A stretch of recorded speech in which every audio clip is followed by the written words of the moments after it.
everybody, welcome, happy Sunday. It's Gina from the Balanced Nourished NP and welcome to Meal Prep today. I'm going to be highlighting some seasonal produce in the Northeast area. Everything is pretty simple, wildlife friendly, and for those of us navigating perimenopause and menopause, and if you are also on a GLP-1 medication, these meals should benefit you.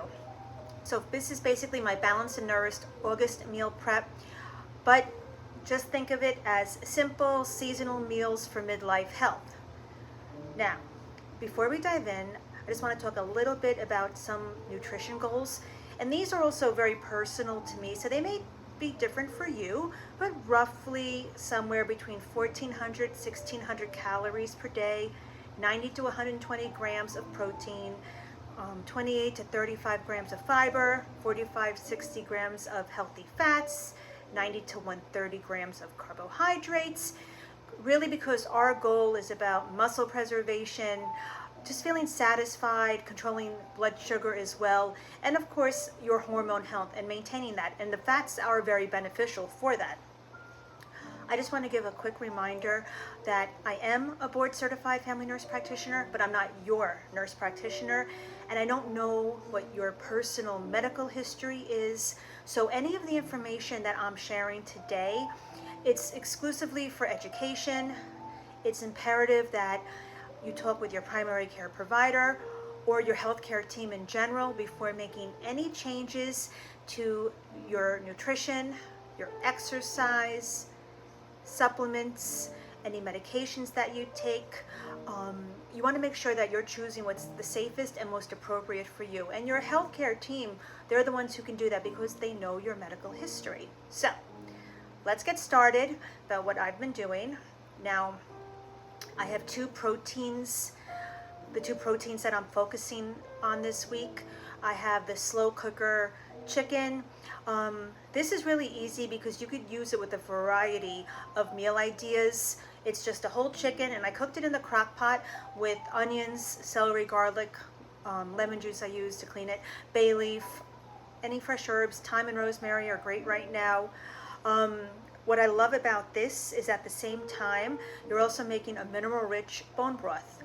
And it's being done at the same time, and because we are putting a little bit of water in it, so it's not your traditional roasted chicken dinner. And reason is because I'm going to take all of the meat off of this, and then I'll strain the broth after, and I'll be able to use that. My second protein is a Mississippi style brisket. This is probably my favorite brisket, slow cooked brisket. This also I did in the crock pot. I started both of these early this morning before I stepped out. I just used a can of Coke. Yes, Coca-Cola, I know. Don't drink soda, but cook with it. I also added pepperoncini. You can get it in the jars. They sell it everywhere. So I used the pepperoncini, and I used some of the juice in there as well. Fresh garlic, onion, black pepper, smoked paprika is really nice too. It gives it a smoky taste. And then when that's done, I'm just going to shred it up, and I could use it in bowls, I could use it in lettuce wraps, I could use it in sandwiches with the coleslaw on top. And speaking of vegetables, so we're in the Northeast, so what's popular in my garden, my friends' gardens, zucchinis, the eggplants, all the summer squashes. Onions are actually coming in now. I have red onions that came in already, so I'll mix that all together with some garlic, seasonings. I like to use avocado oil because it cooks at a really high heat. Also, coleslaw is fantastic. Coleslaw is, always inexpensive, but a lot of cabbages are starting to come ready to be picked right now. I prefer this over store-bought just because I think the texture is so much better. I do like mayo, it's a preference, but by all means, you can also use yogurt if you want. It's definitely a healthier option. You could add some Dijon mustard, a little bit of honey. The sweetness does help with vinegar too. They kind of compete with each other, it's nice. But coleslaw is so great because it's even better the next day. And again, it's good on different things like the brisket sandwiches, for example, or in rice bowls. It adds a nice crunch to things as well.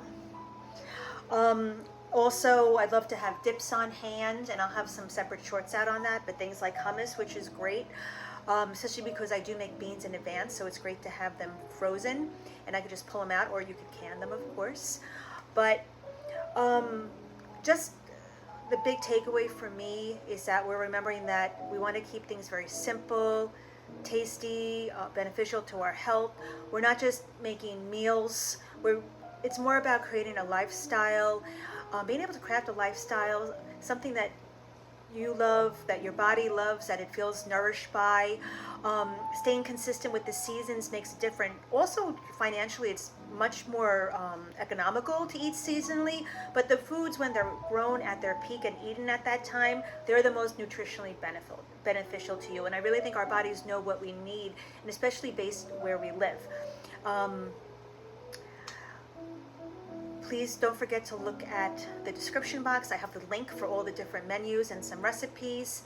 And most importantly, stay balanced, stay nourished. And until I see you next Sunday for another meal prep, and please keep an eye out for my other videos. I do have some shorts coming out that have some tips for you. And then also, we'll have newer format videos coming out where it's more of a conversation, and that's not necessarily meal prep specific. I hope you have a great day. If you need anything, please reference back here whenever you need to, and you could always email me as well at balanced and spelled out nourished NP @gmail.com. Have a great rest of your Sunday.